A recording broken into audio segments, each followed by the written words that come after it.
বার্তা প্রেরণ করলেন মহিষাসুরের কাছে। দেবীর এই শঙ্খ নিনাদে কেঁপে উঠল ত্রিভুবন।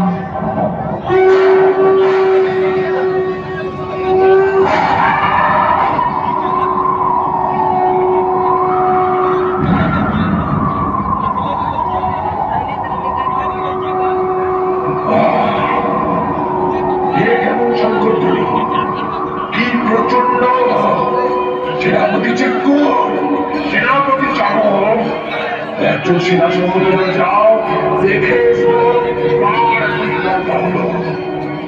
দেখে আমাকে দ্রুত সম্মান যথাজ্ঞা মহারাজ।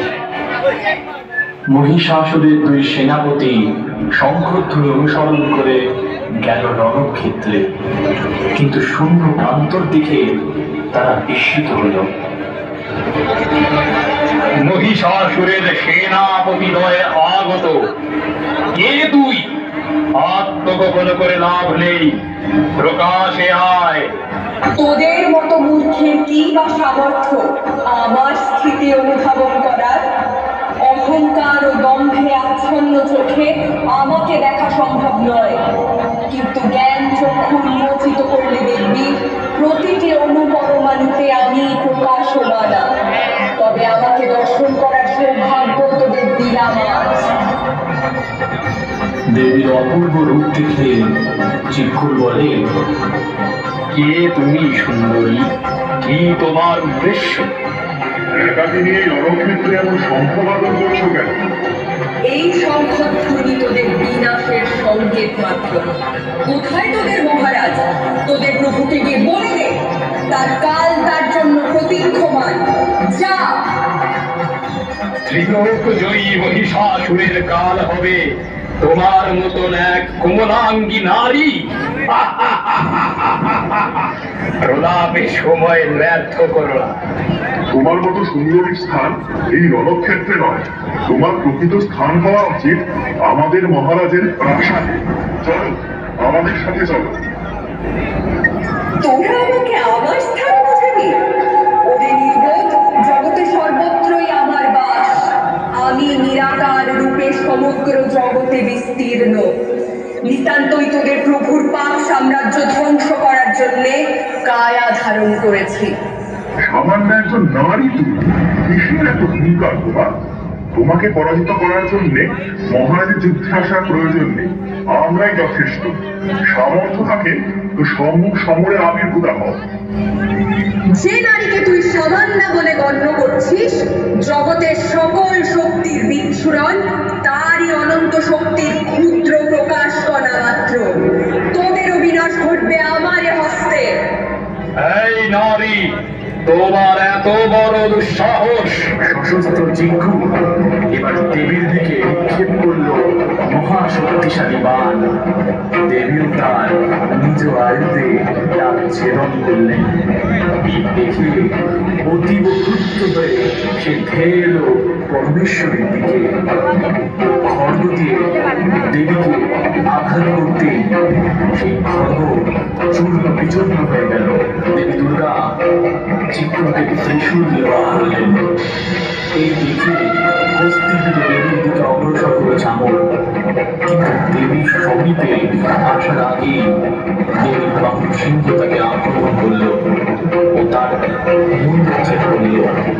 এই দেখে এক পশুর শরীর বলল, অসুরপুরের বিরুদ্ধে তুমি অস্ত্র করো মায়াবিনী, এর ফল ভালো হবে না। স্তব্ধ হ মূর্খ। চাইলে তোকে ক্ষণেই আমি বিনাশ করতে পারি, কিন্তু তোর অনেক সৌভাগ্য যে আমি পরোক্ষভাবে তোকে আমার দূত হিসেবে চয়ন করেছি। যা, তোর মহারাজকে সংবাদ দে, তার মৃত্যু স্বয়ং এসেছে তার জন্যে।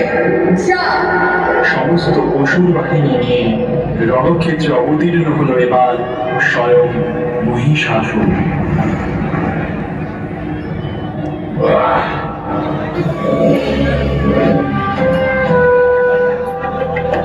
মহিষাসুর দেখল আশ্চর্য বীরাঙ্গনা এক নারী, কিন্তু অপার সৌন্দর্য তার। কে এই নারী? অপূর্ব সুন্দরী, এর এক নয়নে ক্ষমা আর অন্য নয়নে নিষ্ঠুর চাহনি। কে এই সিংহ বাহিনী দশভুজা? কে? মহিষাসুর, যুদ্ধের জন্য প্রস্তুত হও। তোমার জীবনের অন্তিম মুহূর্ত সমাগত। অচিরে তুমি আমার পদানত হবে। এসো, যুদ্ধ করো। যুদ্ধ? এই ত্রিভুবনে এমন কোন নারী আছে কি যার বাহু বলে আমি আমি মহিষাসুর পরাজিত হব?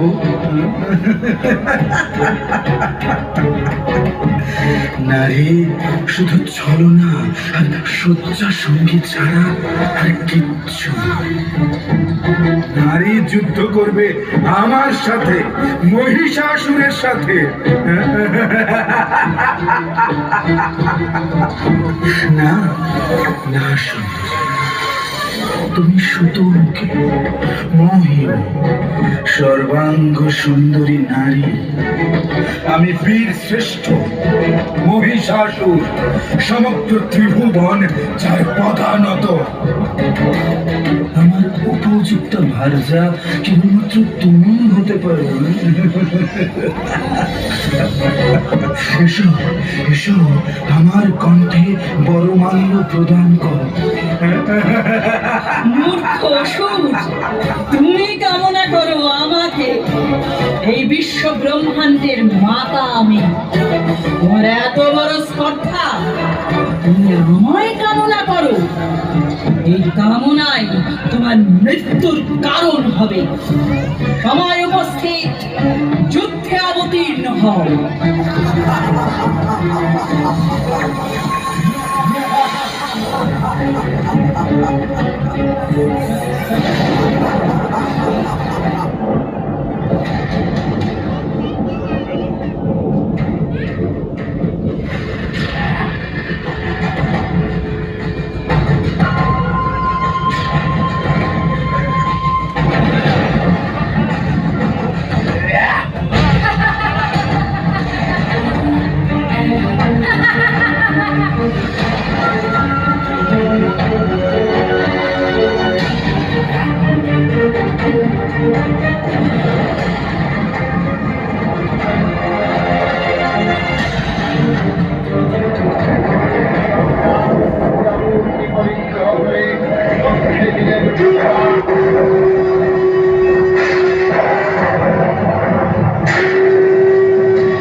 महिषासुरमर्दिनी जय जय हे महिषासुरमर्दिनी रम्यकपर्दिनी शैलसुते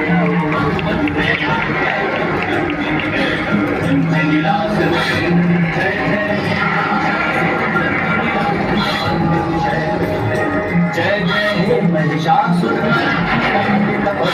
शैलसुते जय जय हे महिषासुरमर्दिनी रम्यकपर्दिनी शैलसुते जय जय हे महिषासुरमर्दिनी रम्यकपर्दिनी शैलसुते